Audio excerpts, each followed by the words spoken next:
Hey, what is going on, crypto people? Can someone answer this for me?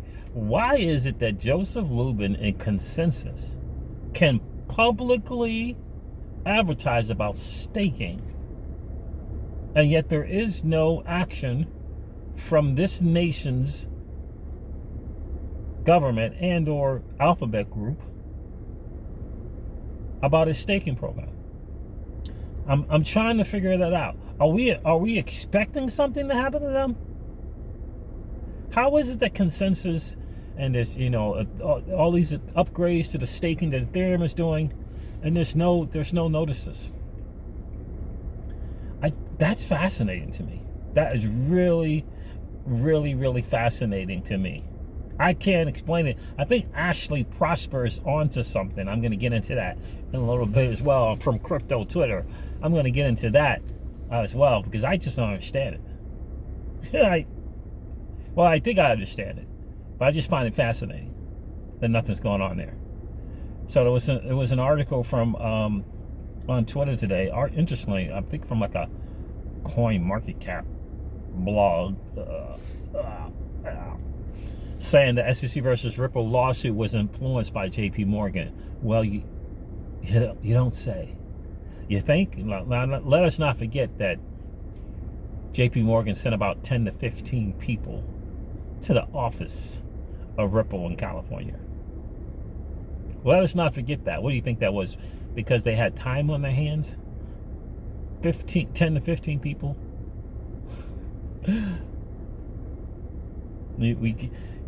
We just got to get the bigger picture of the reality. Like, a lot of people don't want to open their eyes to the reality of the bank and the banking regulators, the reality of it.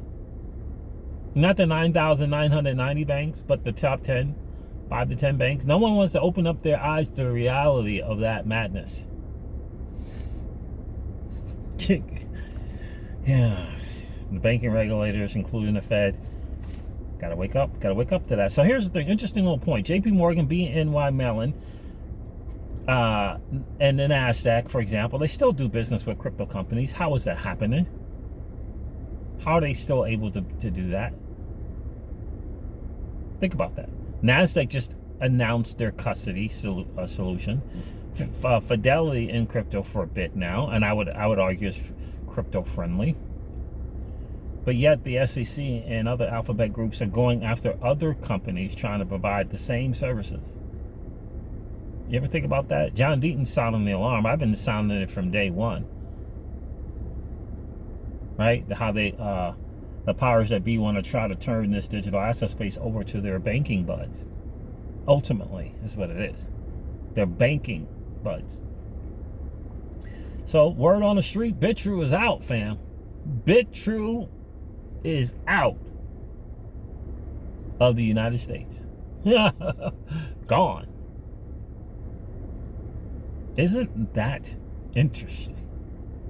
This is what these regulators have the power to do. Companies don't want to deal with it. Now, do I believe ultimately this is temporary and then eventually those companies are going to be able to operate back in the U.S.? I do. But it will be after BNY Mellons and the NASDAQs and the Fidelities and the JP Morgans of the world. It will be after they get their foothold and their market share in this space, because they missed it. We have to remember that they missed it. We were here first, and they missed out on market share. That's why there's a Coinbase and a Binance US and all these other exchanges. They missed out. They fell asleep at the wheel. They thought that this would just go away, like Tim Draper says. He said, they just, it's that little thing there. It's not going to gain any traction until it did. Until we did $3 trillion, right? They woke up a little bit at $1 trillion, right? And then after we did $3 trillion in market cap, they're like, we want in on this. So that's what it's about. It is about them being able to catch up. And once they do catch up, then the likes of BitTrue and other places will be able to operate back in the U.S. They probably have to jump through some hoops, but they'll be able to, my guess, get in after that. So that's the word on the street, fam. BitTrue is done, like, with U.S. residents. So you're probably going to have a certain amount of time to get off BitTrue if you got any crypto on there. I don't. But that's the word on the street right now. BitTrue official word on the street. They are out of the U.S. Canada is giving its residents a big time, hard time with the ability to on-ramp and buy crypto. Canada is doing its thing. I always tell people all the time, and I'll never stop saying this, that Joseph Lubin sold out his country for personal profits. And so did Gary Gensler, and so did Jay Clayton and William Hinman. Sold out their country for profits. You know, there's this thing that goes around that there's this saying. I was watching Valuetainment today. There is a saying in this country called the elite. Oh gosh, I forgot the phrase now. I forgot to write it down. But it is essentially how China is buying up the elite in this, whether it be in government positions, whether it be in sports, whether it be in the banking sector. I forget the phrase. It's elite something. But China's buying it up, right? Those are people who are willing to sacrifice their country for profit. But that is a real deal. Scary. It is really, really scary. So, by the way, this is your XRP Ripple drive time news in around 0 to 10 minutes. Do me a favor, hit that like button if you haven't done so already. Hit the like button. Please leave a comment.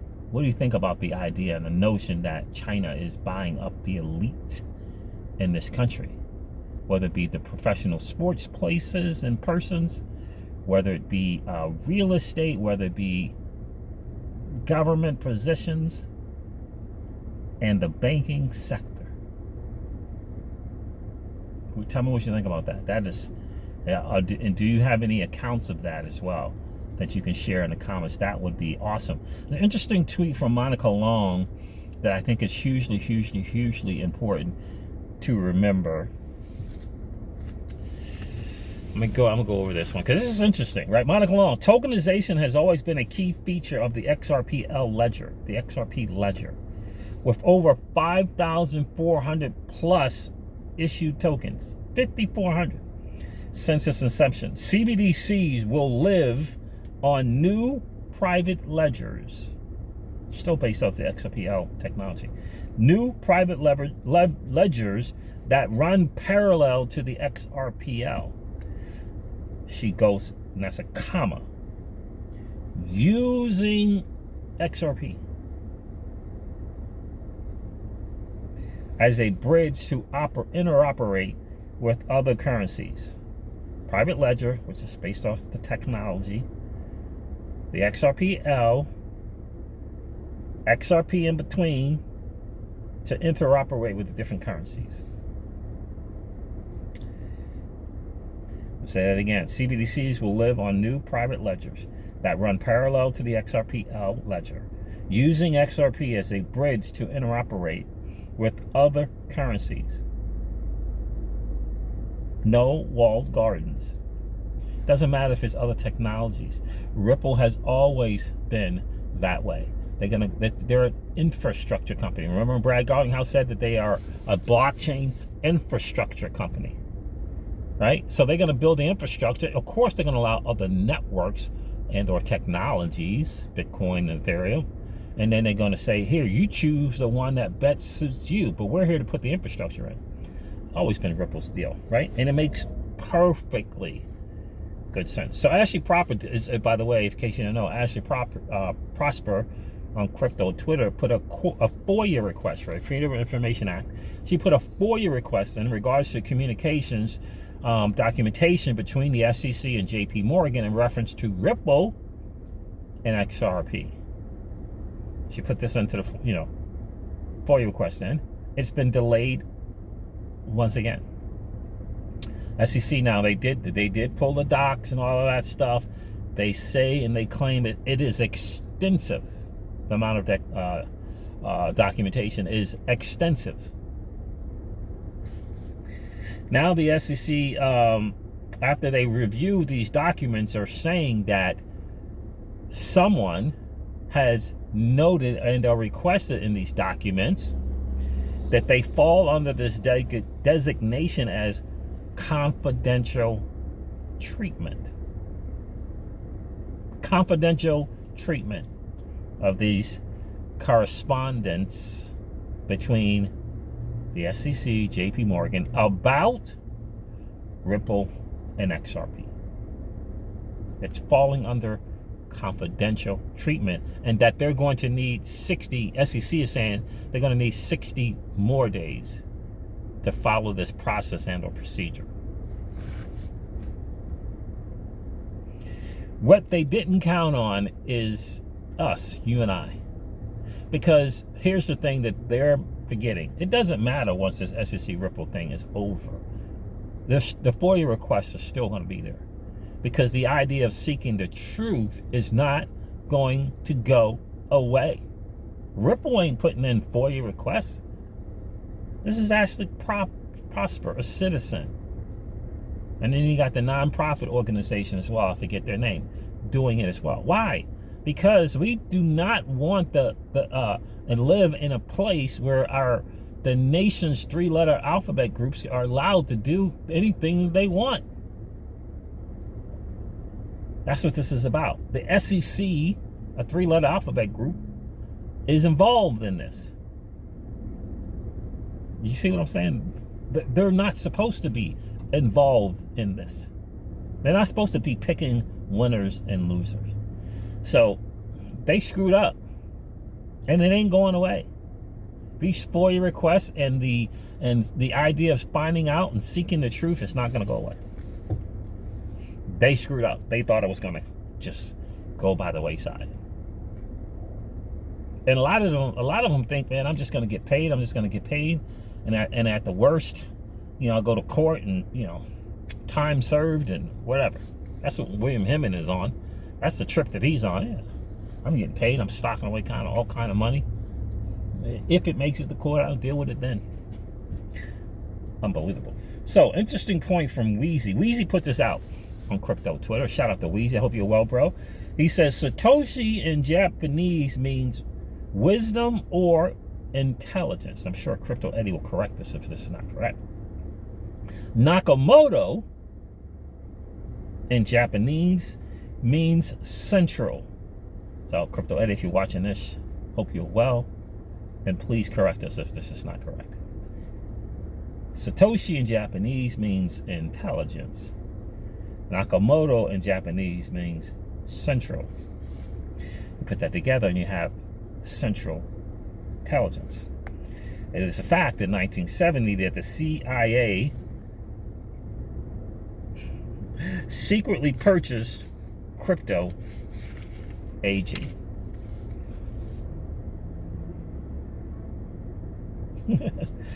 Here's what I'll tell you. I would not put anything by this nation or any nation's government in their 3-letter alphabet groups. Nothing. Nada. Would not put anything by it. And I think there are people who know, and people were just like, can't say. Think about that. Central Intelligence. Satoshi Nakamoto.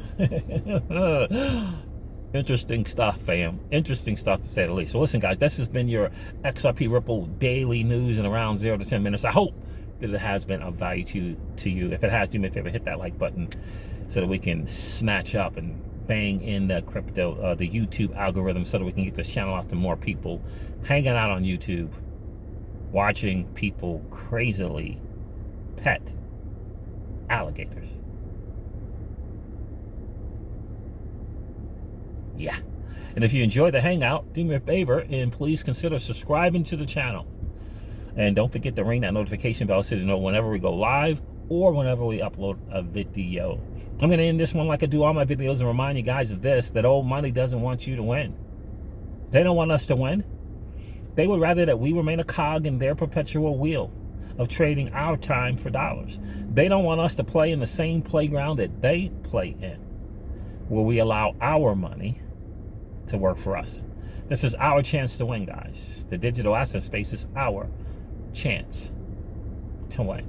We are in the midst of the greatest transfer of wealth in the history of man. Are you participating? Or are you standing on the sidelines? Here's what I do know, that the battle for you has already been fought. And the victory is yours. Go get it. I'll talk to you soon, guys. See ya.